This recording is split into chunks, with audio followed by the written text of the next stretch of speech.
السلام عليكم ورحمة الله تعالى وبركاته. أهلا بكم بقناة فرح إنيفير. في هذا الفيديو سوف نتكلم عن الإجراءات التي نتجت عن اجتماع المستعجل للجنة الاستشارية صباح يوم الأربعاء على الساعة 9 صباحا، وبعد الساعة 1 عقبه مؤتمر صحفي للإعلان عن التدابير الصارمة الجديدة التي سوف تطبقها بلجيكا أمام هذا الارتفاع الكبير للعدوى مؤخرا. ولكن قبل أن أبدأ هذا الفيديو أتمنى لكل من دخل أول مرة قناتي نشترك بها ولا تبخلوا علي بإعجاباتكم، ولا تنسوا تفعيل الجرس ليصلكم كل جديد، وشكرا دائما على دعمكم وعلى تعاليقكم. اجتمعت اللجنة الاستشارية منذ 9 صباحا لمناقشة إجراءات أكثر صرامة في ضوء الارتفاع السريع في عدد الإصابات ودخول المستشفيات في البلاد.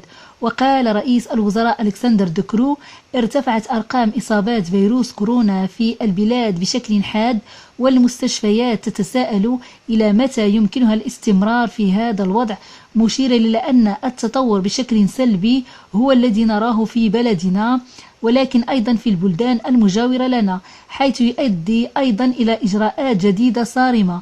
وأضاف قائلا: كان هذا قرارا صعبا، لكنني مقتنع بأن أي قرار آخر سيكون أكثر صعوبة.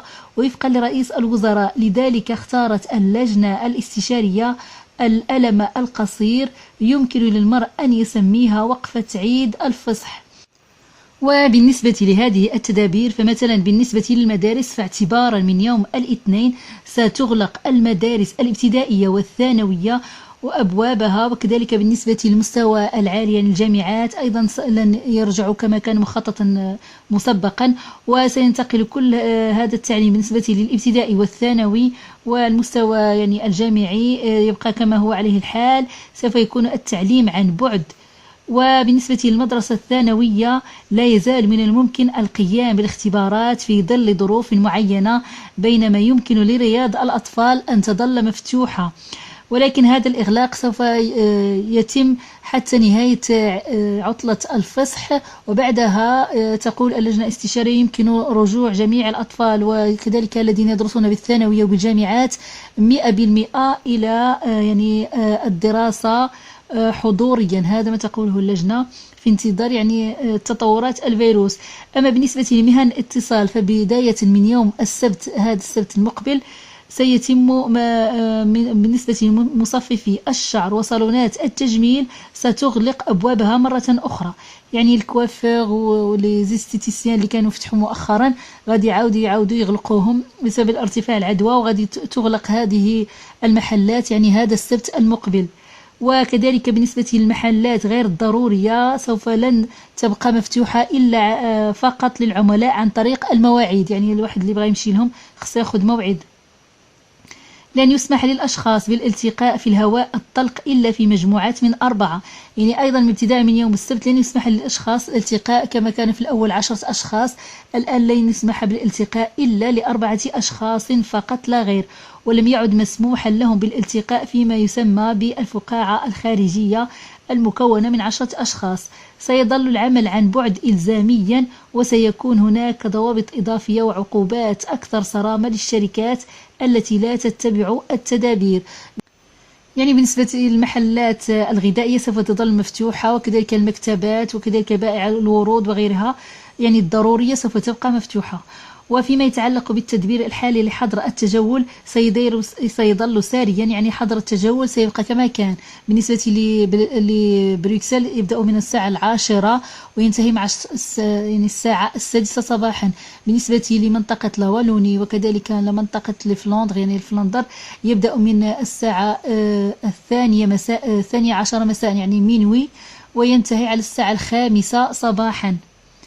ويعني هذه هي الإجراءات الجديدة. أما بالنسبة أيضا لحظر السفر فسوف يبقى دائما حظر السفر كما كان إلى غاية 18 من شهر أبريل، وهذا حسب تطور الفيروس، ولكن اللجنة الاستشارية أكدت أن السفر ممنوع إلى الخارج إلا للضرورة. أما التنقل داخل بلجيكا بين المدن فهو مسموح. وكذلك أكدت يعني اللجنة الاستشارية أنها سوف تعزز مراقبة الحدود خلال عطلة الفصح يعني الحدود البلجيكية مع الدول الأخرى خلال هذه عطلة الفصح، حتى لا يعني يتأكدوا أن لا يسافر الأشخاص إذا لم يكن لهم سفر ضروري، وهذا تجنبا لانتشار العدوى، خصوصا مع أن الدول الأوروبية الأخرى يعني بها أيضا العدوى جد مرتفعة، وتجنبا لانتشار العدوى من دول أخرى يعني هم سوف يعززون مراقبة الحدود البلجيكية. كل هذا نراه بالتفصيل في الندوة الصحفية التي عقدت من طرف اللجنة الاستشارية للإعلان عن هذه التدابير الجديدة التي كما قلت بالنسبة للمدارس سوف تبدأ يوم الاثنين، أما بالنسبة للمحلات والأمور الأخرى سوف تبدأ يوم السبت. كل هذا نراه بهذا الفيديو. Le comité de concertation a été anticipé aujourd'hui et basé sur une situation sanitaire qu'on connaît maintenant depuis quelques jours, quelques semaines. On a vu une hausse persistante des contaminations et des hospitalisations. On a aussi vu que la pression sur les soins intensifs a fortement monté. Après une longue période de stabilité, on voit aujourd'hui que la variante britannique est devenue la variante dominante dans notre pays. On pourrait dire qu'on est vraiment dans une nouvelle phase de la pandémie. Et on en connaît les résultats. On a vu que les contaminations doublent pratiquement tous les 2 semaines. On voit que le niveau de circulation du virus est au niveau le plus élevé depuis 4 mois. Et on voit qu'il y a une pression qui est en train de se construire dans nos soins intensifs, qui a le risque d'être intenable à terme. Et on voit que de plus en plus des soins sont déplacés dans le temps. Mais en même temps, par rapport à une pandémie qui a changé, on doit aussi reconnaître qu'on a vu que la mobilité a augmenté et que nous avons tous plus de contacts. C'est une situation que nous ne voyons pas uniquement dans notre pays, on le voit aussi dans, par exemple, nos pays voisins, où là aussi le taux de contamination a augmenté, mais on voit aussi que le nombre de contacts, là aussi, a augmenté. Et on voit que dans d'autres pays, ils sont contraints de prendre des mesures additionnelles aussi, et souvent dans des situations plus difficiles que les nôtres. Le comité de concertation de vendredi avait déjà décidé de ne pas relâcher sur les mesures qu'on avait mises en avant. C'est clair que c'était une décision difficile et que pour beaucoup de gens, c'était une déception. Et c'est pesant, c'est lourd de devoir prendre ces décisions-là. Mais si on ne prendrait pas ces décisions-là, les conséquences seraient clairement encore plus graves que ce qu'on voit maintenant. Alors, ce qui est important de souligner, c'est que l'évolution que nous voyons n'est pas une évolution exponentielle. Les experts le confirment aussi. Ça ne veut néanmoins pas dire que ce n'est pas une situation inquiétante.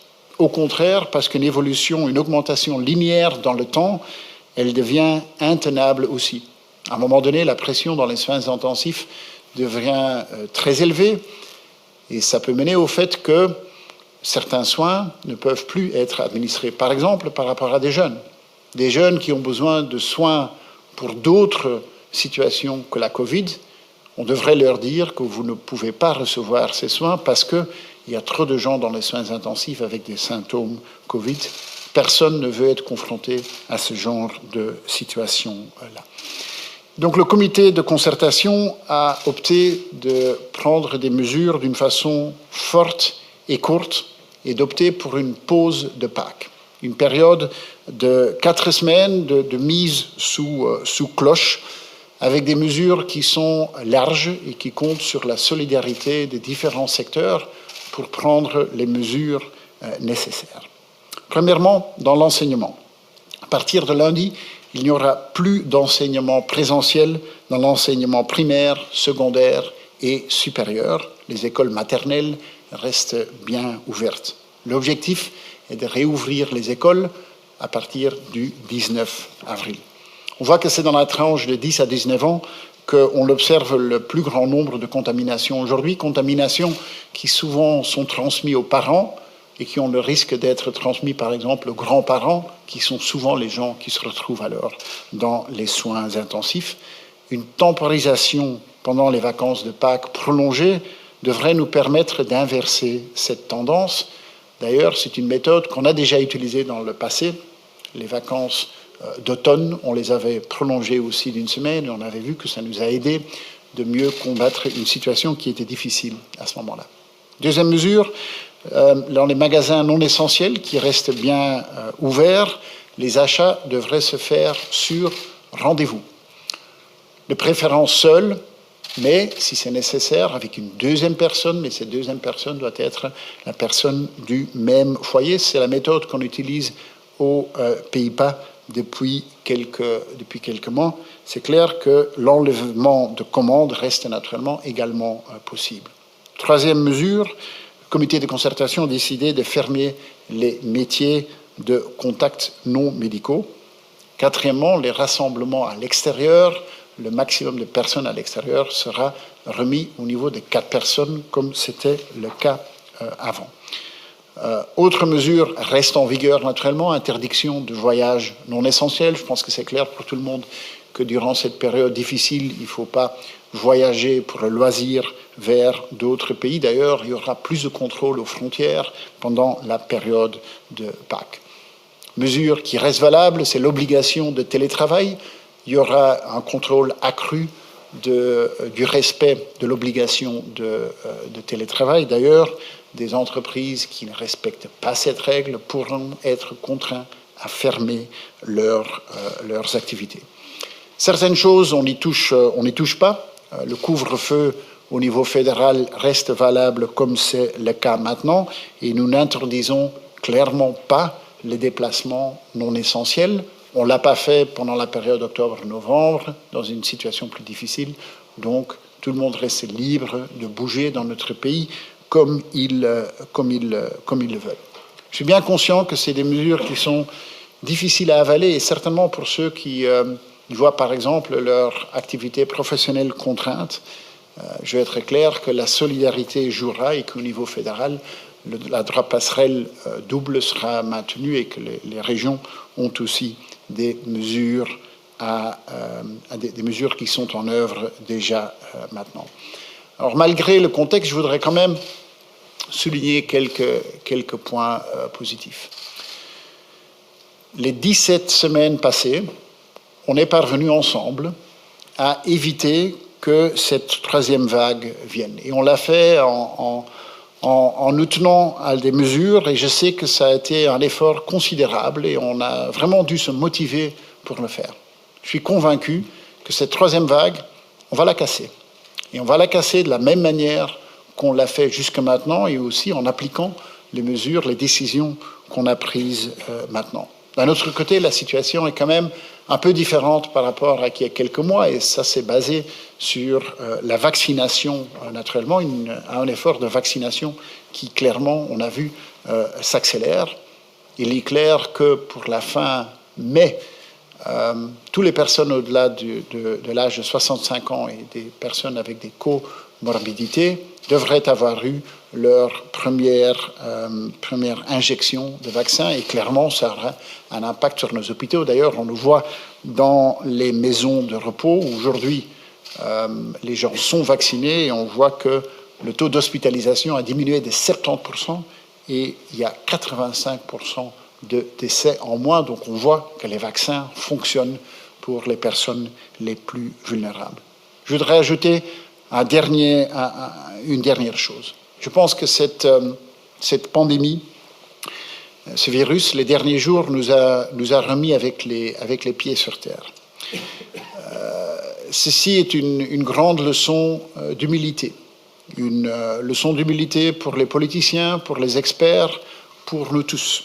C'est dans notre tendance naturelle à planifier, à vouloir regarder comment on peut faire les choses dans le futur, mais on a vu que c'est dans la tendance naturelle du virus de rendre cette planification difficile.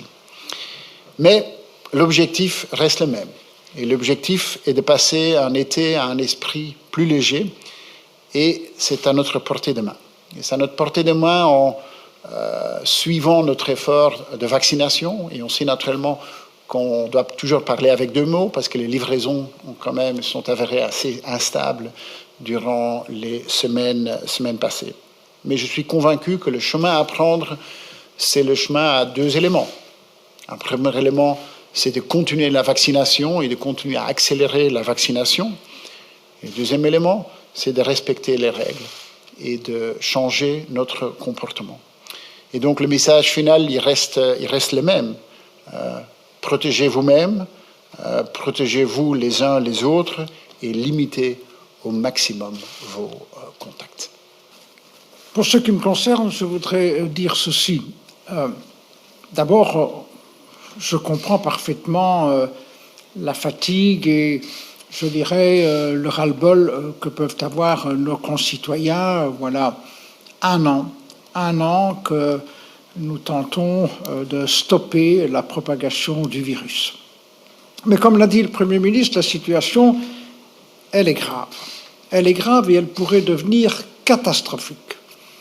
Catastrophique pas uniquement pour les personnes qui se retrouveraient à l'hôpital ou dans les unités de soins intensifs, mais aussi catastrophique pour les personnes qui seraient simplement malades et qui auraient des conséquences après 1 mois, après 3 mois, des conséquences qui pourraient être durables et des conséquences sérieuses. Ça peut être cardiaque, ça peut être pulmonaire, ça peut être d'une autre nature.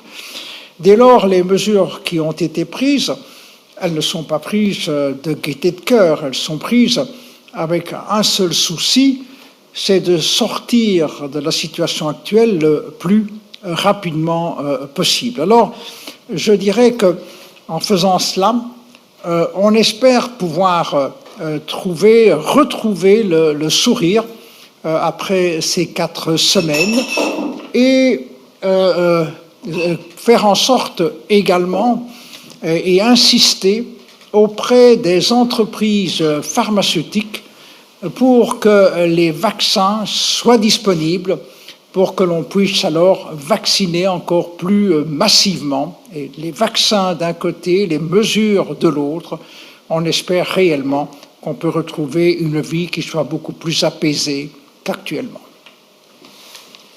Merci beaucoup. Je donnerai alors la parole à Monsieur Vervoort, après les ministres présidents des communautés. Voilà, merci beaucoup, Premier. Alors c'est vrai que ça fait 1 an que nous nous retrouvons régulièrement ici, dans une configuration qui a finalement peu évolué. Et donc ça donne à la fois un air de déjà-vu, mais d'un autre côté, les choses évoluent. Et je pense que le message qu'on doit délivrer aujourd'hui, c'est effectivement de dire que la situation est extrêmement complexe et que quand je vois les chiffres à Bruxelles, on ne peut qu'être inquiet. On atteint maintenant des chiffres qui dépassent les 530 cas par 100 000 habitants. C'est plus que préoccupant, avec aussi une pression très forte sur les lits en soins intensifs. Mais dans le même temps, on n'est plus dans la situation d'il y a 1 an. Alors, on ne sait pas encore tout sur ce virus, et je pense qu'il y a encore beaucoup de choses qu'on va devoir découvrir. Mais d'un autre côté, on en connaît quand même suffisamment que pour à la fois mieux se protéger, mieux protéger les autres, et puis avoir des perspectives sanitaires sérieuses. Et donc le vaccin en est une, assurément. Je pense qu'il y a encore un travail à réaliser pour convaincre une grande partie de la population, certainement les personnes qui se sentent incertaines par rapport à ça, pour bien démontrer tout l'intérêt de se faire vacciner. Je pense que c'est vraiment essentiel. Les vaccins ont fait leur preuve depuis de nombreuses années. Ça a été considéré comme un des progrès majeurs dans la lutte contre les maladies et les épidémies. Ne le perdons jamais ça de vue. Et donc nous devons faire tout ce travail pour faire en sorte que notre population soit vaccinée. Alors, pour ce qui concerne Bruxelles, vous le savez, il y a quelques mesures complémentaires qui ont été prises. Lors de la dernière réunion que j'ai tenue avec l'ensemble des bourgmestres bruxellois, nous avons convenu de faire le point en fonction de l'évolution de l'épidémie. J'aurai un contact, mais je pense que les chiffres parlent d'eux-mêmes et que nous serons sans doute plus que certainement amenés à prolonger les mesures particulières prises à Bruxelles, tenant compte du fait que Bruxelles, c'est une ville-région avec une densité de population beaucoup plus grande qu'ailleurs et donc où le virus est susceptible de circuler plus que dans les 2 autres régions. Voilà, Premier. Merci, M. Gellet. Merci Alexander. On l'a dit, la situation est évidemment grave et préoccupante, et la question qu'il faut se poser, c'est que risque-t-il de se passer si on ne prenait pas des mesures fortes aujourd'hui, avec, je veux dire, l'objectif évidemment d'éviter la saturation dans les hôpitaux. On a souvent parlé du personnel médical, du personnel soignant. C'est à, je veux dire, eux aussi qu'il faut penser aujourd'hui, et éviter évidemment troisième vague et la saturation dans les hôpitaux. Mais aussi, si on prend des mesures pas faciles, ça a été dit aujourd'hui, c'est pour aussi avoir comme objectif de ne pas hypothéquer le reste du printemps et de l'été, et de ne pas hypothéquer non plus l'ouverture des activités de l'ORECA, de la culture, de l'événementiel, du plan en plein air qui avait été évoqué pour le secteur de la jeunesse, pour le secteur du sport. Et le message que l'on doit dire aussi aux jeunes, c'est et aux jeunes et aux citoyens, si on le fait, c'est aussi pour rendre possible toute une série d'activités. Moi, j'espère pouvoir, dans quelques jours ou quelques semaines, pouvoir dire qu'il y aura des camps de mouvement de jeunesse pendant les vacances d'été, sans bulle, qu'on pourra avoir des activités culturelles, avoir des activités festives, avoir des fêtes de village, pour que les jeunes puissent aussi avoir et répondre à ce besoin de liberté, d'insouciance et de convivialité dont ils ont tellement besoin. J'ai aussi envie de dire que les mesures aujourd'hui, elles ne sont pas évidentes et elles sont fortes. Et tous autour de la table, au niveau du comité de concertation, on mesurait la responsabilité qui était la nôtre aujourd'hui. Et je dois bien vous avouer qu'on espère tous que c'est la dernière fois qu'on vient devant vous avec des mesures difficiles, des mesures restrictives et contraignantes, et qu'on pourra, à l'avenir, venir avec des mesures d'assouplissement et de déconfinement. Mais vous allez me dire que est-ce qu'on peut encore être crédible par rapport à cela? Mais ça a été dit, c'est l'évolution du virus, ce sont les variants. Mais si on n'y arrive pas, c'est que les mesures n'ont pas été efficaces ou n'ont pas été respectées. Et donc, j'en appelle aussi à la solidarité de tous nos concitoyens pour faire encore collectivement cet effort ensemble, ou alors que la campagne de vaccination est un échec, mais je n'ose y penser parce qu'on est tous conscients que le retour à la vie la plus normale possible passe par la vaccination. Et ce qui s'est passé dans les maisons de repos montre aussi, ou démontre en tout cas, tout l'espoir que l'on peut avoir. Alors par rapport à l'enseignement et l'éducation restent une priorité. Et ce n'est pas de fermeture des écoles dont il faut parler, c'est simplement pour couper, avoir une fracture très claire dans les contaminations possibles et envisagées, c'est de dire on prolonge les vacances, comme on l'a déjà fait, on prolonge les vacances de Pâques d'une semaine, et ça fait partie aussi d'un accord équilibré. On a toujours dit que l'équilibre que nous devions avoir, c'était éviter la saturation des hôpitaux, maintenir un minimum d'activité économique, l'éducation comme priorité et la vie sociale.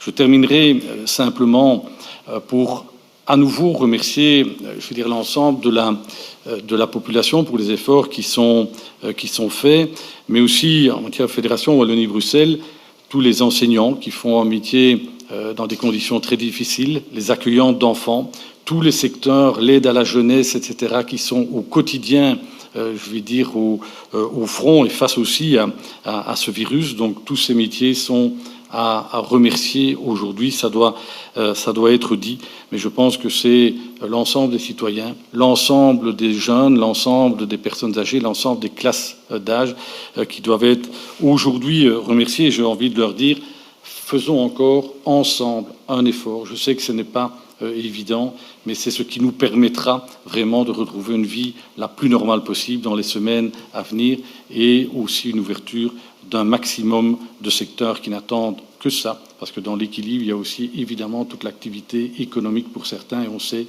que la vie au quotidien de certaines personnes aujourd'hui est terriblement difficile. Il y a 11,4% des Belges qui ont reçu une première dose. En Wallonie, c'est même 11,9%. Et donc, s'il y a un championnat belge, c'est Christy Montréal qui l'emporte maintenant, avec 11,9% à Wallonie. En Flandre, 11,7%. Mais bon, avec ça, on est vraiment dans le milieu du peloton européen. Évidemment, il faut encore essayer de faire plus et d'investir chaque jour dans cette campagne de vaccination. Je viens de le dire, il fallait prendre des mesures, absolument. Dans les hôpitaux, on est dans une situation difficile. Hier, il y avait 601 patients en soins intensifs infectés par le Covid. Aujourd'hui, 637. Donc 36 patients de plus en une journée en soins intensifs. Ça ne peut pas continuer comme ça. Mais on sait comment on peut freiner le virus, c'est en limitant les contacts. C'est une simple réalité. Le virus aime les contacts. Il faut limiter les contacts. Et c'est pour ça qu'il faut revenir à cette règle d'or qui est de dire que, en dehors de son ménage, se limiter à un seul contact rapproché, un seul et le même, pendant les 4 semaines qui suivent. Et je sais que c'est difficile. Et à l'extérieur, on peut se rassembler avec un maximum de 4 adultes, pas plus, mais on compte pas les enfants. Je dois quand même rappeler en ce qui concerne les contacts rapprochés, aussi les enfants comptent comme des contacts rapprochés. C'est difficile de dire ça pour un grand-père, c'est douloureux, mais c'est comme ça. Aussi les enfants peuvent être contagieux. Et donc il faut revenir à ces simples règles. Limiter les contacts. Un contact rapproché en dehors du ménage. Des rassemblements à l'extérieur limités à 4 adultes et enfants. Évidemment, s'il y a un ménage qui comporte 5 ou 6 adultes, tout le ménage peut se déplacer ensemble. On prend des mesures extrêmement difficiles vis-à-vis des secteurs comme les métiers de contact, non pas parce que ces secteurs sont coupables, pas du tout. Pas du tout. Donc on ne pointe pas le doigt. Et la même chose pour l'enseignement. On prend ces mesures parce qu'on veut limiter les contacts, limiter la circulation du virus, dans la perspective de pouvoir rouvrir notre société dans les mois qui viennent, avec comme priorité absolue de rouvrir les écoles. Comme Pierre-Yves Giolet et d'autres l'ont dit, c'est une priorité absolue. Ça doit être possible après Pâques, à condition que maintenant, on se lance dans un effort solidaire pour limiter les contacts et combattre le virus. Mais j'y crois, on l'a prouvé, on est capable de faire ça. Et donc, je crois, ensemble, de nouveau, une dernière fois, on y arrivera. Merci. وفي نهاية الفيديو أتمنى لكم الصحة والعافية وألا تبخلوا علي بإعجاباتكم. إذا أعجبكم محتوى هذا الفيديو شكرا دائما على دعمكم وعلى تعاليقكم وإعجاباتكم، وإلى اللقاء فيديو جديد.